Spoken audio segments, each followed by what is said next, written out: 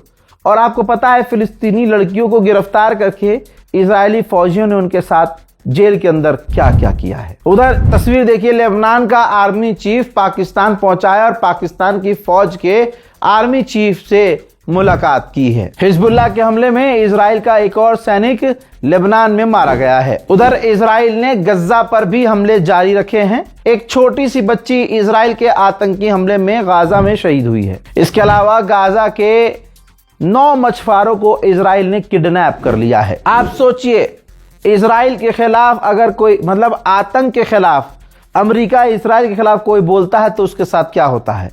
तभी समझ लीजिए कि पापा हमारा इतना गुनाहगार है, तभी तो वो कुछ बोल नहीं पा रहा है। मजबूरी तो समझो। आईसीसी का जो प्रोसिक्यूटर था, जो जज था, जिस जज ने इजराइल और नेतन्याहू के खिलाफ, इजराइल के नेतन्याहू के खिलाफ अरेस्ट वारंट जारी किया था, उसके ऊपर वहीं यूरोप में ही जो असॉल्ट के, मारपीट के चार्जेस लगाए गए, फर्जी केस करवाया गया, जिसके बाद इंटरनेशनल क्रिमिनल कोर्ट ने ही उस जज को सस्पेंड कर दिया।